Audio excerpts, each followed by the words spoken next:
Thomas Dismukes, come on down. You got a little bit of time. And then if there's time still, we'll get to you other guys. So Thomas, where do you live? Do you live here? Here's the thing. I thought I was talking to a Spartanburg guy. Your dad's from Spartanburg. I was born and raised in Spartanburg. Just to give you guys a warning, I have been sitting back in the back, and these lovely ladies have been topping off my coffee probably 15 times. So I probably have 15 cups of coffee. But no, I was born and raised in Spartanburg in Southern Shops. My grandfather came up from Alabama to work in the Southern Railway. And then there's a lot of Dismukes in the Southern Shops area. And then I moved to Tennessee. I went to Clemson University, moved to Tennessee for my wife to finish her master's up there for a little while, up in Northeast Tennessee in the foothills up there, beautiful country. And then my mother got a little sick in Spartanburg, well, more than sick, she passed away. But so we moved back down to South Carolina, and now we live in York, South Carolina, just out in the middle of a farm out there, kind of out in the middle of nowhere. I love my privacy. I love my life. I love my wife. I love my children. We have 5 children. We homeschool our children. I think we're 12, 14, 16, 18, 20, and 22. And so we're still young, dumb, and in love, trying to figure all that stuff out. But no, I'm originally from Spartanburg, South Carolina, and I'm quite intimidated by you guys, quite frankly. My mother, she was our spiritual warfare. She was our spiritual warrior in our family. Obviously, my dad's a Christian, but my mother really is one that prayed for us. But she was so involved in politics. She was very powerful in Spartanburg area, meaning her voice was heard a lot. And so we always got emails, and we always got just texts and just different things going on in her life. She was very informed, and we always asked my mom, why don't you run for an office?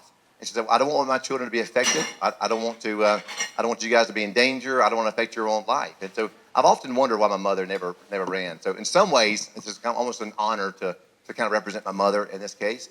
And I'm very blessed, but I feel like I'm preaching to the choir for all of you guys. I think you've probably forgotten more than I ever know.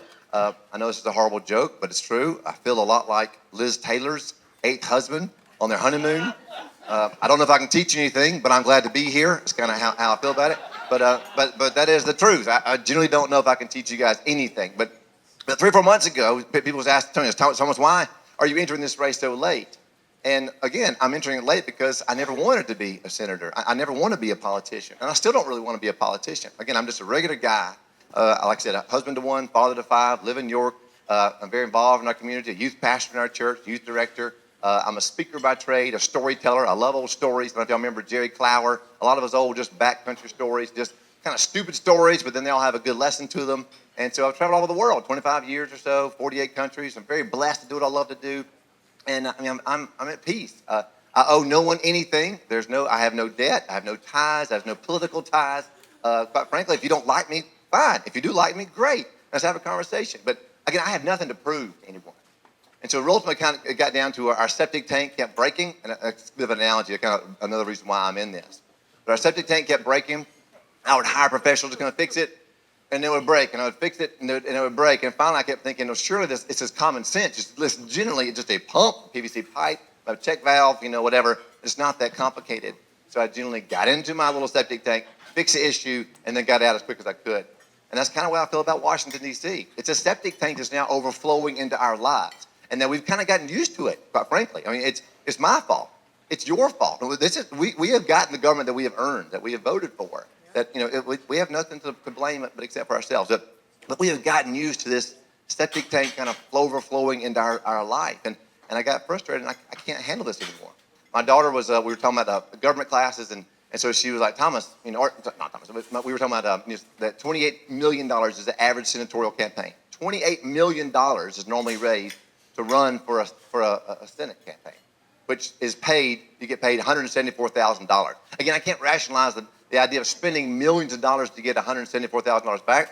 I don't know where y'all from, but that's not good money where I'm from. That's dang good money, $174,000. And people are spending millions of dollars to get that. And it was very frustrating to me. And again, but I looked at all the candidates, and I felt like I had no voice. Can please someone just speak for me, just a regular, common sense, common guy, nothing fancy. I don't have a voice anymore, whether it be in Washington. Lindsey Graham, sure, he's been in it since 92, the state, and then the House, and the Senate. But he's always been as a politician, and there's just no one representing me. And I looked at all the other candidates, and who can speak for me? Just a regular common sense guy, family. And so I really prayed about it. I'm a Christian, obviously, and so I prayed about it. I was like, Lord, is this something that you're telling me to do, or just a bad burrito? What's going on? I don't know what's going on, but I've kind of got to the point in my life where I realized God is more concerned about our faithfulness and our obedience than He is our success. And so, win or lose, I'm happy. Quite frankly, if I win, then I'll give God the glory and I'll humbly serve. And if I lose, great, I'll give God the glory and I'll continue to serve in my community. So either way, I'm happy. But I felt more afraid to not do it than to do it, if that makes sense. So, but I'm able to do this because I'm free. And I'll give you a quick. I know I'm on borrowed time. I'll give you 2 minutes if that's okay. But I am free, and so that's my little acronym, I guess, so to speak. Is FREE, and I'm able to do this because I am free, and I want people in South Carolina, I want people in the nation to be free again. And I think we've kind of lost that sight. And I have been genuinely blessed to travel all over the world, and I can feel it. You can feel the difference between coming from America and going to Africa or Uganda or Kenya or Cuba or Brazil, where all the different places I've had the joy and the honor and pleasure to go to. But you can genuinely feel it. I've been to Ukraine, Eastern Europe, all throughout Europe, and you can feel the difference between freedom and oppression. And if you've never had that joy to go to other countries, you genuinely can feel the difference. And so I 100% see why people would want to come to America, because we are the best nation in the history of mankind. And so, and I want to keep that. But I feel like we've lost that freedom. So F stands for fiscal responsibility. We're $39 trillion in debt. Obviously, we're spending money we don't have. The federal government's spending money they don't have to try to solve problems they have no business trying to solve. Every single person in this room, we can't comprehend $39 trillion. But if you break it down, divided by 350 million, every single person in this room, my children, your grandchildren, now owes $111,428 each that we now owe. It's bizarre to me. So how can we get control of our federal spending? We've not had a balanced budget since 2001, which is asinine to my idea to think that we have employees to do their job. What other career can you not do it for 25 some odd years and they still have a job? So, but balance the budget, please. Can we please do this and at least balance, at least pass 12 appropriation bills that you, by law, your own rules say you have to do? But F stands for fiscal responsibility. R stands for restore law and order, restore our borders. If we don't have borders, we have no country. I have a little farm. I have a little fence around my farm on purpose, and that is the sovereignty of my little land, right? As America, if we don't have sovereignty over our borders, we have no country. If I can't trust my vote, then we have no country at all. We have no republic. So restore law and order of our borders and our votes. Also restore common sense. I've been asked so many questions, and I've thought about it as a Christian, as a husband, as a father, as a neighbor. How would I answer this question? And most of the time, it could be answered with just common sense. And so also restore civility. Can we please just have a conversation? And that's why I'm really drawn to you guys. And I love Jeff. In fact, his show is like, let's just share the truth. Let's just share what's going on. If we disagree, great. Let's talk it out. But we don't have to kill each other over it. And I've been really blessed. I've been very humbled by several Democrats that said, I will never vote for a Republican, but I'll vote for you, Thomas. I said, why? Because we actually can have a conversation. And I disagree with him 100%, but we can actually have a civil conversation. And I know on the bell curve of life, there are some crazy people on both sides, but I believe for the most part, people just want to be free, be honest, be open. Can I have a job? Can I create a business or a gadget, whatever, and just serve people and love my children, and hopefully my children will be better than the way I have it now. But civil, can we please have a conversation? Last part of 2 E's, is the E stands for encourage economic growth. The American dream is to create a job or a product. And we are handcuffing the very lifeblood of America. 72,000 regulations in South Carolina, 1.2 million federal regulations. There's literally I don't want to call it a pamphlet or a book, but it's 188,000 pages of compliances that you have to do, that you have to follow if you want to open up a small business. So we are literally handcuffing the very lifeblood of America, the American dream, and we're losing that ability. To encourage economic growth. I actually went to Spartanburg Technical College. I majored in horticulture. Wonderful tech schools. Amazing. I transferred to Clemson University. But yeah, just give them a skill. Let's do some work. Be fruitful and multiply. Being fruitful is one of the first things God told us to do. Do something. Create something. Build something. Do something in your life. Get off your butt and do it. And I'm just encouraged by the fact that this is the American dream where people can do that. So the last part of E is end government overreach. I've mentioned to you already. There's a septic tank of life of a federal government is just overflowing in our lives, and it has no business. My default is freedom. My default is you know what's best for your family. You know what's best for your community. You know what's best for you. The federal government has no business whatsoever. So people say, well, I want to run for the Senate so I can make more laws. Oh, good gosh. I want to run for Senate to make less laws. And so there's a bill on right now. Thank you very much. That's legit.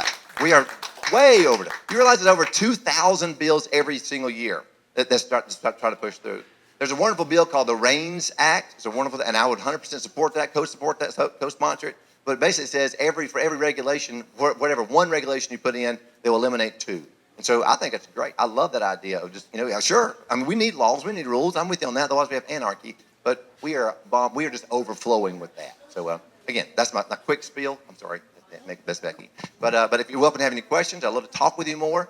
My little tagline is "Just call me Thomas," and so and I mean that. Just call me Thomas. We have kind of created a separation between the citizens of South Carolina and the people of Washington D.C. that you no longer have that representation. When and we've done this. It's our fault. Oh, Senator so and so. They're holier than thou. You're untouchable.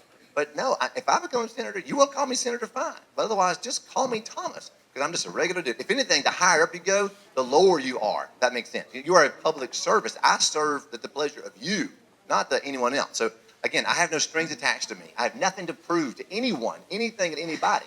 I do just want to get in, fix the problem, and get out. And how can we be more free? That's my little spiel. Yes, ma'am. Hi. I have a few questions. Yes, what ma'am. is your stand on APAC being registered as a foreign lobbyist group? Where do you stand on federalizing the data centers and not leaving it up to the states? And where do you stand on releasing the Epstein files, even the 9/11 or JFK files in entirety? Oh, again, in regard to money, I've not even asked for money on my campaign. I've not asked for PAC money. I want to represent the people, not some PAC. And so there's no reason for me to accept a big PAC money like that. So I won't accept it. I don't really care about APAC. It doesn't. To me, it's not. It doesn't represent me. So. Be registered as a foreign lobbyist group. Should they be registered as a foreign lobbyist? I'll have to look into that. If you don't mind, can I please look? Listen, there's a great thing about where I am. If I don't know it, I'll happily tell you I don't know it, and I'll find some more information about it. Are they registered as a foreign? Could you repeat a foreign lobbying group? I mean, obviously, I want freedom. I believe people you can give money whatever you want, and if it's within the law, knock yourself out. However, me personally, I wouldn't accept it because, again, I'm more for how can I just represent the people of South Carolina. And what was your other question? I'm sorry. And the data centers being federalized. Yes. And That- also the Epstein. That's important. Well, absolutely. The Epstein file in that regard, 100. Oh my goodness. Can we please just open transparency and accountability? I think we're all adults. I mean, I can handle it. I mean, oftentimes I believe politicians treat us like we're children. I mean, I can figure things. It's okay. Just give it to me straight. So why not open transparency and accountability? It makes no sense to me. And that's one of those like, no duh. And that's a common. Why would you not openly provide that? So yeah, my default is open transparency and accountability, regardless whoever it may be. I get that. Your second question, I keep forgetting my brain. Yeah. So yes, okay. Now it's not that it's a tricky question, but we're in a bit of a pickle because every one of us has to have data centers. If we want this, we have to have it. However, we do need data sovereignty, just like no different. Our border sovereignty. We have to have energy sovereignty, which is another pickle. Oh, we want lower gas prices, but it takes about 20 years to actually. We don't have a drilling problem. We have a refinery problem. We've not built a refinery since 1976, and so that is a long-term deal. That we have yet to even. There's so many regulations. I'm not getting off subject, but there's 8 to 12 years it takes in order to get that permit. About 5 to 7 years to actually build a refinery, and so then oh gosh, then you got all different people suing you for environmentalist groups. Oh no, you can't do that. And then we got the age-old problem, which ties back into your data center. Who wants it in their backyard? I don't want that in my backyard. I don't want a refinery in my backyard. I don't want a data center in my backyard. But I want it. I want the data. And so, yes, it's a pickle that we need data centers, but we also need data sovereignty, meaning the federal government, we have to protect it. But at the same time, that scares the snot out of me. The federal government has information about me, and so that also bothers me. So, again, I always default on freedom, transparency, and you control your data.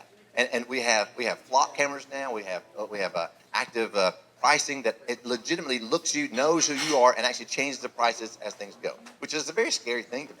So again, my default is I want freedom, and the federal government has no business getting into my life and knowing what I do. However, we do have to have data sovereignty. We have to control it. We have to be able to control it. So where it is, that's another pickle altogether. Yes, ma'am. I see on your flyer you support balanced budget and term limits. Yes, Congress, sir. 100%. Yes, sir. and hopefully the rest of the federal government also. Yes, sir. Do you also support Convention of States? convention. Oh, I just had a wonderful conversation with a lady. 100% agree with you. 100%. As a matter of fact, that organization, we're having a conversation with that now. How can that's one, because I'm sorry, I don't mean to get off subject, but That's okay. Congress cannot.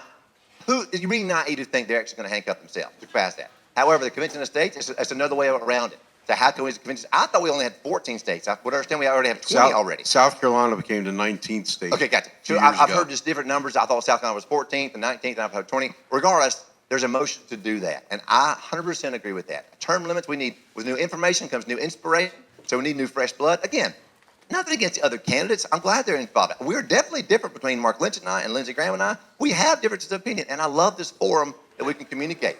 However, term limits are a big deal. At one time I said 2. I can almost argue 3, but more in a minute, I think 1 is perfect. 6 years. I 100% agree, and I would 100% support that. And so, the very people that we have already elected have already committed to that. Lindsey Graham committed to it, and Tim Scott committed to it, and they're not doing it now either. So that frustrates me too. And unfortunately, this is not a question, but I have done a lot of research on data centers in the last 3 months. During the 2025 debate on the floor, Richard Cash of Anderson noted that a single data center consumes enough electricity this is hyperscale, consumes enough power consumes enough electric power for 125,000 homes. As of November 2025, the U.S. has approximately 5,427 data centers. China has, I think I saw the other day, 300 and something, but right, this says 1,800, so way ahead. We have 40% of the data centers in the world. How much is enough? I think we've probably flooded that market, besides the fact that the power, the vibrational energy, the water pollution, there's a lot of problems, as well as the surveillance. So thank you for that statement. You said roughly 5,500 we have in America and 1,800 in China. Is that what you said? Thank you for that data. I will stick that in my head. No, I agree. At what point is enough? But where do you put them? We have to have it, but where do you put it? But I also agree. We got water in Minnesota. I think you could put them in Minnesota. Yes, it's nice and cold up there, and they got plenty of room. Idea. Just saying. No, that's a great idea. All right. Thank you so much, Thomas. I know you're talking a mile a minute because you did. I packed 10 pounds of sugar and 5 He pounds got of it all ice. Yeah, said. yeah. So, sometimes I think it would be good if we limited the actual campaigning for about 4 months. Then we could have 15 people in here talking fast as they can, giving us their pitch real fast so we could make up our mind. Thank you so Thank you, ma'am. much. Appreciate it. We really enjoyed it.